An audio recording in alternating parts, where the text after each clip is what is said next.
BND के इस channel पर आपका स्वागत है।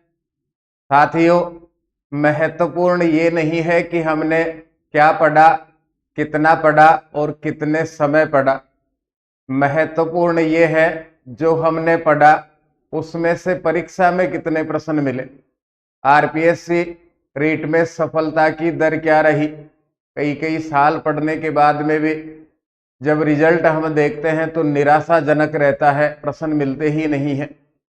समझ में भी नहीं आता कि प्रश्न कहाँ से लिया गया है, जबकि कुछ सिलेक्टेड पढ़ते हैं और वही सिलेक्टेड उनके सिलेक्शन का कारण भी बनता है।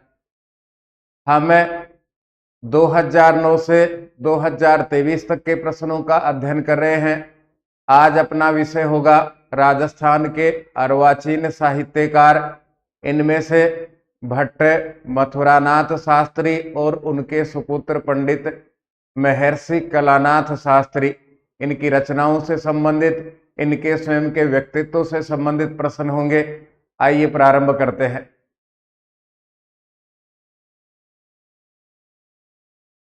किंतु कुटिलता मकार महामेलनम चेती निबंध द्वयम कह रचितवान। इन दो निबंधों को किन्होंने लिखा? पहले निबंध का नाम है किंतु कुटिलता और दूसरे का नाम है मकार महामेलनम। जब हम कक्षा 11 और 12 पढ़ते हैं उस समय इनमें से एक पाठ भी पढ़ाया जाता है किंतु कुटिलता। ये पाठ है, निबंध के रूप में लिखा हुआ है। मकार महामेलनम का केवल नाम मिलता है, उसका वर्णन अभी तक माध्यमिक शिक्षा बोर्ड की किसी भी पुस्तक में उपलब्ध नहीं है। और इन दोनों के लिए पूछ लिया गया आरपीएससी की सेकंड ग्रेड 2016 में। अब दोनों में से कोई भी निबंध वर्तमान की पाठ्य पुस्तकों में नहीं है, पहले की पुस्तकें चलती थी उनमें से ये प्रश्न है।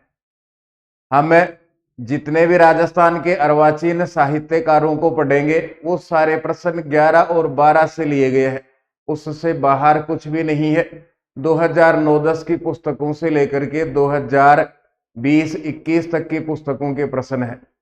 लेवल माध्यमिक शिक्षा बोर्ड का है, यही अपने सिलेबस में दिया गया है। दोनों ही निबंध देवर्षि कलानाथ शास्त्री ने लिखे हैं।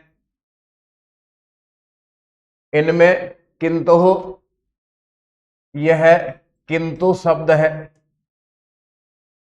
किंतु शब्द की कुटिलता के 5 उदाहरण देवर्षि कलानाथ शास्त्री ने देकर के कहे हैं कि जब भी किसी वाक्य के काम के पहले किंतु लग जाता है तो बनता बनता काम बिगड़ जाता है। हमें भी यह पढ़ना चाहिए, पढ़ेंगे तो कहानी याद रहेगी, निबंध याद रहेगा। निबंध याद रहेगा तो लेखक का नाम हम आसानी से बता सकते हैं। किंतु कुटिलता नाम की रचना पंडित श्री भट्ट मथुरानाथ शास्त्री के निबंध संग्रह प्रबंध पारिजात में लिखित है। यह निबंध है किंतु कुटिलता। भट्ट मथुरानाथ शास्त्री ने एक निबंध संग्रह लिखा है प्रबंध पारिजात, उसमें किंतु कुटिलता नाम का निबंध लिखा हुआ है। इसका संपादन इनके सुपुत्र देवर्षि कलानाथ शास्त्री ने किया है। किंतु कुटिलता, इस निबंध का संपादन इनके ही सुपुत्र देवर्षि कलानाथ शास्त्री ने किया है। आइए पाठ को प्रारंभ करते हैं हम। जब कभी किसी वाक्य के साथ किंतु लग जाता है तब अनेक बार वह पहले कथन के अच्छे भाव को समाप्त कर उसे दोषपूर्ण बना देता है तथा किंतु संबोधित व्यक्ति के लिए दुख पैदा करने वाला, जिसके लिए किंतु कहकर के संबोधन किया जाएगा उसके लिए दुख पैदा करने वाला, उसके उत्साह को समाप्त करने वाला और शत्रु जैसा बना देता है। ऐसे अवसर कम ही होते हैं जहां किंतु संबोधित व्यक्ति के लिए सुखदायक सिद्ध होता है। किंतु कुटिलता, इस दुष्ट किंतु के कारण मैं कितने समय से दुखी हूं। अब स्वयं लेखक भट्ट मथुरानाथ शास्त्री अपने जीवन के अनुभव सुना रहे हैं। पाठ पढ़ने के बाद में, निबंध पढ़ने के बाद में हमें यह भी अनुभव होगा कि इनको, लेखक महोदय को जीवन का कितना गहरा अनुभव था। जहां जहां मैं जाना चाहता हूं वहीं वहीं इस किंतु की शत्रुता सामने उपस्थित होती है। इस किंतु के कारण किसी भी कार्य में सफलता असंभव है। मैंने कई बार देखा है कि कार्य सभी प्रकार से बिल्कुल तैयार किया जाता है, सब प्रकार से सफलता हाथों में आने को तैयार होती है। जैसे ही ये सफलता की मूर्ति आगे आती हुई दिखाई देती है, वैसे ही यह दुष्ट किंतु बीच में आकर के सब नष्ट कर देता है। जो संस्कृत का पाठ था पुस्तक में, इसका हिंदी अर्थ यहां दिया गया है। जैसे जैसे शब्द हैं वैसे वैसे हिंदी अर्थ है। क्योंकि अब इस समय उपलब्ध नहीं है, किताबों में भी नहीं है, तो आप कहां से, तो किताब ढूंढ करके लाओगे और ढूंढ करके लाओगे तो अर्थ कौन निकालेगा। इसलिए उसको सरल बनाने के लिए यहां दिया गया है। आपका समय भी बचेगा, दोबारा जब उसको पढ़ोगे तो ठीक याद भी हो जाएगा। भट्ट मथुरानाथ शास्त्री जी पहला उदाहरण दे रहे हैं। राज्य से प्राप्त हुई भूमि के संबंध में मुकदमा बहुत समय से न्यायालय में चल रहा था। इस मुकदमे में न्यायाधीश महोदय निर्णय सुनाते हुए बोले, हम देखते हैं कि वादी के पक्ष से आवश्यक सभी साक्ष्य प्रस्तुत कर दिए गए हैं। राज्य से प्राप्त हुई भूमि का दान पत्र देने का कागज भी प्रस्तुत कर दिया गया है। न्यायालय ने जान लिया है कि यह भूमि वादी के अधिकार से भोगी हुई है। इस पर वादी का अधिकार है, जिसने प्रार्थना पत्र दायर किया है उसी का अधिकार है। जब मैंने न्यायाधीश महोदय का न्याय सुना, तब मैंने निश्चिंतता की एक लंबी सांस छोड़ी। मैंने का अर्थ है लेखक मथुरानाथ शास्त्री जी कह रहे हैं, उस समय मैं निश्चिंत हो गया। सब प्रकार से निश्चय किया गया कि भाग्य लक्ष्मी अगला कदम रखते ही मेरी गर्दन में विजय माला को धारण करा रही है, अर्थात डालने ही वाली है, मुकदमा जीतने ही वाला हूं। परंतु न्यायाधीश महोदय फिर आगे बोले, किंतु राजस्व विभाग के एक प्रधान अधिकारी ने इसके विरोध में एक दस्तावेज भेजा है। इस विषय में भी दृष्टिपात करना चाहिए, ऐसा मैं आवश्यक समझता हूं। किंतु शब्द जुड़ गया, मेरा सारा ही उत्साह समाप्त हो गया। किंतु का भाला मेरे हृदय को चारों ओर से काट रहा था। अपने हृदय को रोककर मैं न्याय की प्रशंसा करता हुआ घर आ गया। मैंने देखा कि यह किंतु दया धर्मादि विषयों में भी अनधिकार चेष्टा करने से नहीं रुकता है। अब दूसरा उदाहरण प्रस्तुत कर रहे हैं। सवेरे की ही बात है, एक गरीब व्यक्ति ने धर्म व्यवस्थापक महोदय के समीप आकर करुणापूर्वक कहा, हे महाराज, 9 वर्ष की मेरी एक कन्या है, उसका विवाह हो गया है। विवाह हुए आज तीसरा दिन है।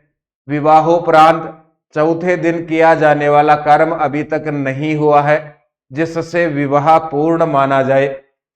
उस कन्या का पति अचानक मर गया है। हाय, कष्ट की बात है। उस अबोध बालिका का आगे क्या होगा? श्रीमान जी, आप मुझे आज्ञा दे, अब मुझे क्या करना चाहिए? पंडित महोदय का अर्थ है यहाँ धर्म विशेष को जो जानने वाला था, गंभीर कृति से बोले, निश्चय ही यह दया का विषय है। यदि वर्तमान समय में समाज की भयानक परिस्थिति का अवलोकन करें तो यही उचित प्रतीत होता है कि इस प्रकार के विषय में पुनर्विवाह की व्यवस्था दी जाए। किंतु, फिर से किंतु आ गया, अच्छा काम होते होते, किंतु यह मैं अपने मुख से कैसे कह सकता हूं? प्राचीन मर्यादा की भी रक्षा होनी चाहिए। कहीं कहीं यह किंतु अत्यधिक संताप को पैदा करता है। एक बार लेखक अनेक वर्षों के परिश्रम के फलस्वरूप अपने द्वारा लिखी हुई संस्कृत की नवीन पुस्तक को, ये तीसरा उदाहरण है, साहित्य के क्षेत्र में एक मर्मज्ञ नेता के पास लेकर गया। नेता महोदय संस्कृत की पुस्तक को देखकर पुस्तक के गुणों का अच्छी प्रकार से परीक्षण करके प्रसन्न होकर बोले, पुस्तक निश्चय ही अनोखी रची गई है। बहुत समय के बाद संस्कृत नाटक में ऐसी नवीनता देखने में आई है। फिर से किंतु आ गया, किंतु मेरे मत में तो यह पुस्तक आप संस्कृत भाषा में न लिखकर यदि हिंदी भाषा में लिखते तो अच्छा होता। जब मैं घर की ओर लौट रहा था, तब किंतु शब्द से हृदय पीड़ित करने वाली सीख के विषय में सोचता हुआ घर के रास्ते में कान मलता हुआ गया। इस किंतु ने मुझको वह शिक्षा दी है कि यदि मैं भला आदमी होता तो फिर इस मार्ग पर या लेखन कार्य में पैर रखने का नाम भी नहीं लेता। कभी कभी तो यह दुष्ट किंतु मुख में प्रवेश किए हुए मैंने जैसे ही ग्रास को भी छीन लेता है। कुछ दिनों की ही बात है। चौथा उदाहरण देखना। मैं आयुर्वेद के मूर्धन्य विद्वान स्वामी महोदय की दवाई लेकर अभी भी स्वस्थ हुआ हूं। उसी समय मित्रों की गोष्ठी में उपस्थित होने के लिए निमंत्रण प्राप्त हुआ। भोजन गोष्ठी में सम्मिलित होने के लिए मेरी भी इच्छा शक्ति में प्रबलता पूर्ण रूप से बढ़ी हुई थी। मित्रों के साथ जाना ही चाहिए। मैंने खाने के लिए स्वामी महोदय से पूछा, क्या मैं वहां जाकर भोजन कर सकता हूं? उत्तर मिला, भोजन लेने में हानि तो नहीं है, किंतु गरिष्ठ भारी वस्तु के भोजन का ध्यान परहेज अत्यंत आवश्यक है, क्योंकि अभी शरीर में दुर्बलता है। उत्साह की ज्वाला जो पहले अत्यंत तीव्र थी, परंतु स्वामी महोदय के किंतु के कारण आधी मात्रा में तो भोजन गोष्ठी में जाने से पूर्व ही समाप्त हो गई थी। खैर, किसी तरह भोजन गोष्ठी के विशेष अधिवेशन में उपस्थित तो हुआ ही, वहां जाकर भोजन के आसन पर अधिकार भी कर लिया। जीवने के लिए तैयार हो गया। वहां मैंने देखा कि अनेक प्रकार के स्वादिष्ट भोज्य पदार्थों की प्रदर्शनी सामने विद्यमान थी। धीर और गंभीर होने के क्रम से मैंने भोजन के कार्य को आरंभ किया। मैंने उन व्यंजनों में से लड्डू का एक ग्रास लिया। उसके स्वाद सूत्र से बंधे जैसे ही दूसरा ग्रास लिया, वैसे ही उस आयुर्वेद के प्रकांड विद्वान स्वामी महोदय के किंतु ने मेरे गले की नली को रोक दिया। मुंह का ग्रास मुंह में घूमने लगा, आगे नहीं जा सका। किंतु के भयानक डर से प्रत्येक वस्तु में गरिष्ठता होना मानकर भोजन वहीं समाप्त कर दिया। आयुर्वेद के प्रसिद्ध विद्वान ने कहा था, किंतु गरिष्ठ भोजन नहीं करना। तो जैसे जैसे मैंने भोजन लेना प्रारंभ किया, प्रत्येक भोजन मुझे भारी और गरिष्ठ लगा, इसलिए मैंने भोजन करना समाप्त कर दिया। फिर आगे एक और उदाहरण दिया। मैं देश सेवा के लिए घर से बाहर हुआ। मैंने निश्चय किया, इतने दिनों तक अपने पेट की सेवा के लिए कठिन स्थिति में कष्ट में रहा हूं, अब कुछ समय देश सेवा के लिए देता हूं। ऐसा सोचता हुआ जैसे ही मैं रास्ते में आगे बढ़ा, वैसे ही मेरे बचपन के अध्यापक महोदय सामने आ गए। प्रस्थान का कारण पूछे जाने पर संपूर्ण वृतांत का निवेदन करना मेरे लिए आवश्यक हो गया। अध्यापक महोदय ने मुझसे कहा, बेटे, यह सब तो ठीक ही है, किंतु जिनका पालन पोषण तुम्हारे द्वारा भली भांति किया गया है, वे सब तुम्हारे अधीन हैं। देश सेवा करना ठीक है, लेकिन जिनका पालन पोषण आपके द्वारा किया जाता है, वे भी तुम्हारे ही अधीन हैं। उन सबको निराश्रय ही छोड़कर कैसे जा सकते हो? फिर क्या था, इसी समय परोपकार के विचारों की समाप्ति हो गई। किंतु महोदय ने देश सेवा की सभी विचारधारा को दूसरी ओर बदल दिया। घर की ओर मुख करके उस स्थान से लौट आया। शब्दों अर्थात आवाज से ऐसा लगता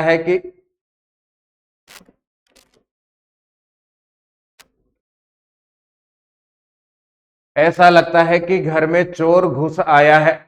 इस प्रकार के डर के साथ बात करती हुई पत्नी ने मुझे रात में जगाया। एक अंतिम उदाहरण लेखक ने और दिया। एक समय रात को घर में कुछ खटखट की आवाज सुनाई दी। उस आवाज को सुनकर के लेखक की पत्नी ने लेखक को जगाया। मैं अपनी सूरवीरता दिखलाते हुए अत्यधिक वीरता के घमंड से मात्र एक लठ लेकर अंधेरे में ही चोर को पकड़ने के लिए चल पड़ा। पत्नी ने कान के पास आकर धीरे से कहा, इस अंधेरे में तुम जा तो जरूर रहे हो, किंतु देखना कहीं वह शस्त्र प्रहार नहीं कर दे। फिर क्या था, मेरी बहादुरी का घमंड और सूरवीरता की जलती हुई ज्योति वहीं पर बुझ गई। चोर का पकड़ना कैसा, अपने प्राणों की रक्षा करना भी खोज का विषय हो गया। अर्थात अपनी जान बचाना कठिन हो गया। लाठी को फेंककर कोठे में छुप गया, कमरे में छुप गया और कांपते कंठ से चिल्लाया कि लोगों आओ, घर में चोर घुस आया है। लगभग 6 उदाहरण किंतु के लेखक भट्ट मथुरानाथ शास्त्री ने दिए। हर बार उनका काम पूरा ही होने वाला था, लेकिन उससे पहले किंतु शब्द जुड़ गया और उनका काम बिगड़ गया। इसी को कहा है किंतु की कुटिलता। निबंध है, इसी में से प्रश्न था। लिखने वाले भट्ट मथुरानाथ शास्त्री है। दूसरा प्रश्न, भट्ट मथुरानाथ शास्त्री की रचनाओं से जयपुर वैभवम काव्यम केन विरचितम, ये आरपीएससी के फर्स्ट ग्रेड 2013 में पूछा गया है। 3 वैभव लिखे हैं इन्होंने, एक ही रचना से प्रकाशित हैं।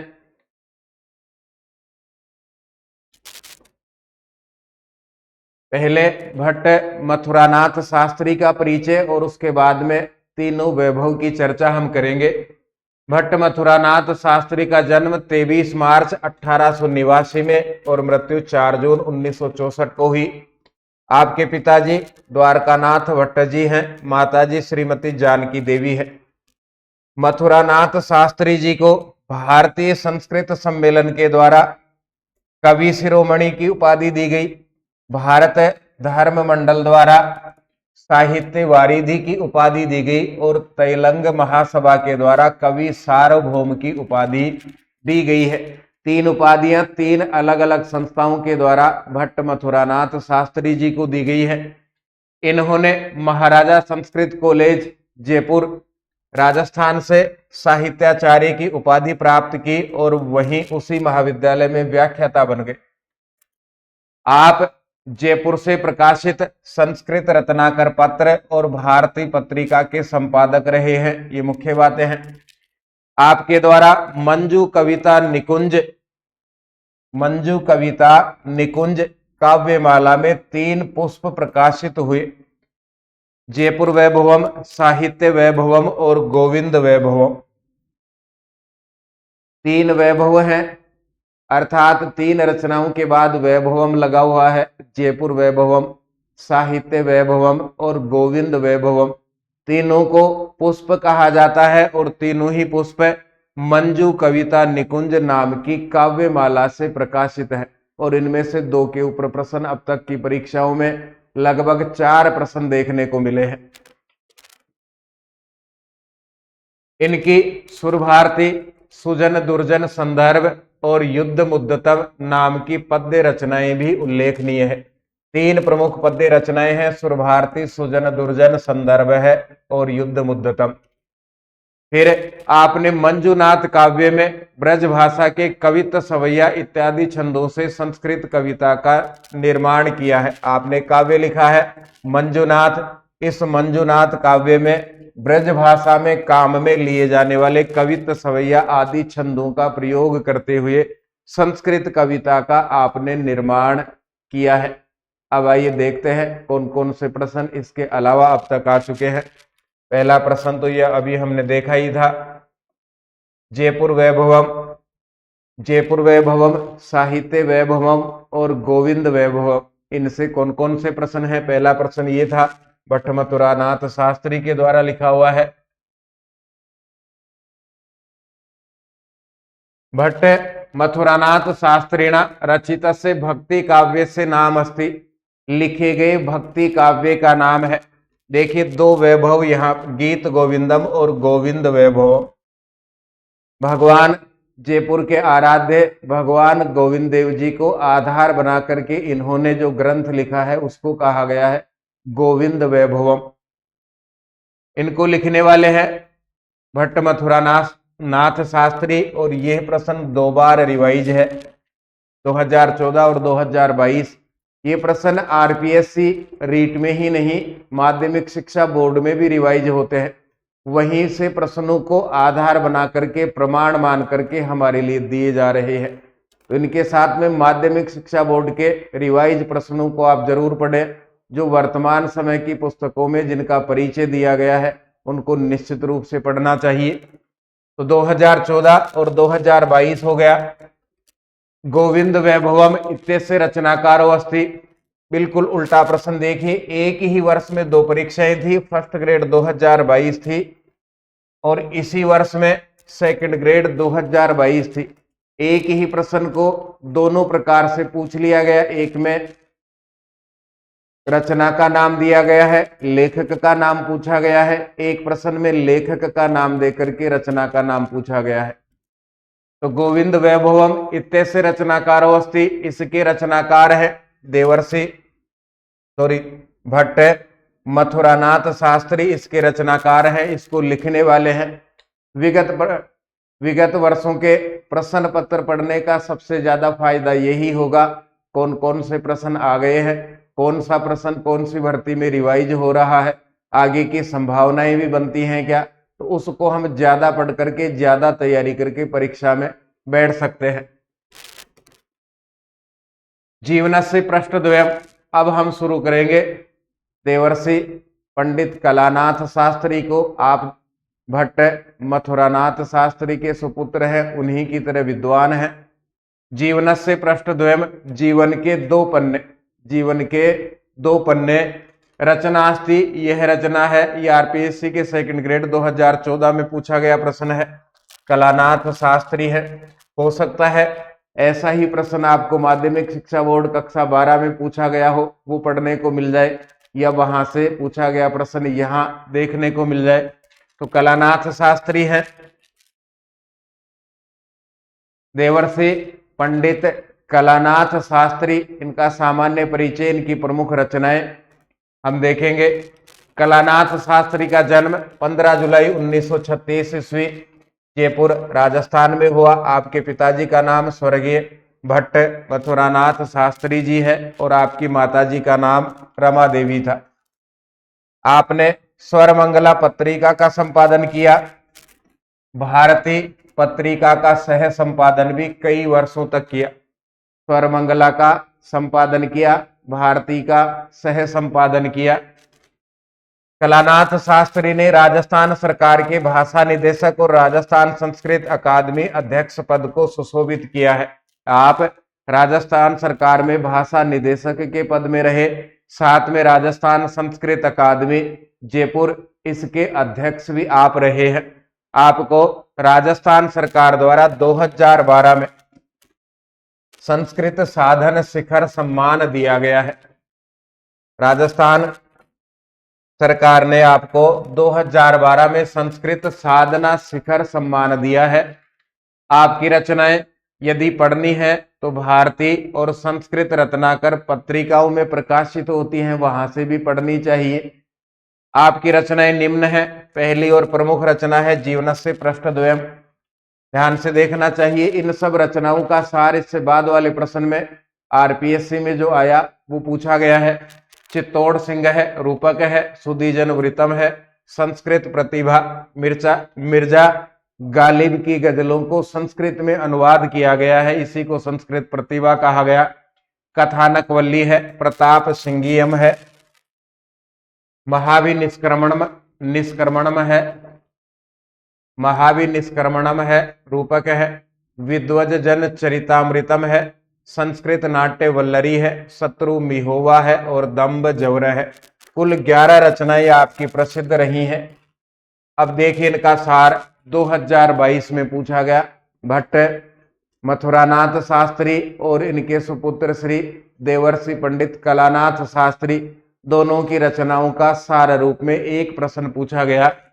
कलानाथ शास्त्री न है, रचना नास्ति, कलानाथ शास्त्री की रचना नहीं है। दोनों में से एक भी लेखक को, एक भी विद्वान को ठीक प्रकार से यदि हमने पढ़ा था तो हमारा उत्तर बिल्कुल सरल था। जयपुर वैभवम, साहित्य वैभवम और गीत गोविंद वैभवम भक्ति काव्य, ये 3 रचनाएं स्वर्गीय भट्ट मथुरानाथ शास्त्री की हैं। बाकी शेष तीनों रचनाएं संस्कृत नाट्यवल्लरी, कथानकवल्ली और विद्वजन चरितामृतम, ये पंडित महर्षि पंडित श्री कलानाथ शास्त्री की है। दोनों का सार है गहराई से अध्ययन करके प्रश्न देने वाले ने भी गहराई से अध्ययन किया है और अपने लिए भी बहुत बड़ा टफ प्रश्न ये रहा है। तो संस्कृत नाट्यवल्लरी, कथानक वल्ली, वल्ली और विद्वज्जन चरितामृतम ये कलानाथ शास्त्री की है, जबकि जयपुर वैभवम जयपुर की स्तुति है। साहित्य वैभवम और गोविंद वैभवम भगवान गोविंद देव जी को समर्पित महाकाव्य ये भट्ट मथुरानाथ शास्त्री जी की रचनाएं हैं। ये फिर से एक सारा रूप में प्रश्न पूछा गया। अर्वाचीन कवि ही अस्ति, अर्वाचीन कवि है। आरपीएससी के सेकंड ग्रेड 2010 में अर्वाचीन का अर्थ है राजस्थान के वर्तमान साहित्यकार, इनमें से कौन है? श्रीहर्ष, यहाँ नैषधीय चरितम महाकाव्य के लेखक हैं देवर्षि नारद, ये भगवान है। देवर्षि कलानाथ शास्त्री अर्वाचीन कवि है। इनकी प्रमुख रचना जीवनस्य पृष्ठद्वयम् है और जयदेव, 3 जयदेव के बारे में पढ़ा, जिनमें से 2 अपने सिलेबस में है। पीयूष वर्षो जयदेव जिसको हमने साहित्य पढ़ते समय पढ़ा था, और गीत गोविंद के लेखक जयदेव। अर्वाचीन कवि वर्तमान समय के कवि पंडित कलानाथ शास्त्री हैं। सीधा और सरल प्रश्न, समझ का प्रश्न था ये। दोनों लेखकों से, राजस्थान के 2 महान विद्वानों से, उनकी कृतियों से पूछे जाने वाले कुछ सामान्य प्रश्न हमने देखे हैं। रिवाइज प्रश्न, उनके आधार पे कौन से प्रश्न आ सकते हैं ये भी हमें अंदाज यहाँ से लग सकता है। जहाँ भी जिन गुरुजनों से आप पढ़ रहे हैं ध्यान से पढ़े, श्रद्धा रख करके पढ़े। अच्छा पढ़ाते हैं, अच्छा पढ़ना है। एकमात्र आरपीएससी में एकमात्र पास होना सफलता का कारण है। पास हो गए, सर्विस लगी तो सफल माने जाएंगे। आधे पॉइंट से, 1 नंबर से, 100 नंबर से रह गए तो असफल है। उसमें ये महत्व नहीं रखता कि नंबर कितने कमाए हैं। ठीक प्रकार से पढ़े, भर्ती जब भी होगी तब होगी, वो अपना विषय नहीं है। हम एक कहावत को कहते हैं कि आग लगने पर कुआं नहीं खोदना चाहिए, कुआं उससे पहले खोदे। सिलेबस कवर करें, विगत परीक्षाओं के प्रश्न पत्र पढ़ें और आगे की तैयारी को हम तैयार रखें। हम फिर मिलेंगे। धन्यवाद। जय तु भारतम, जय तु संस्कृतम।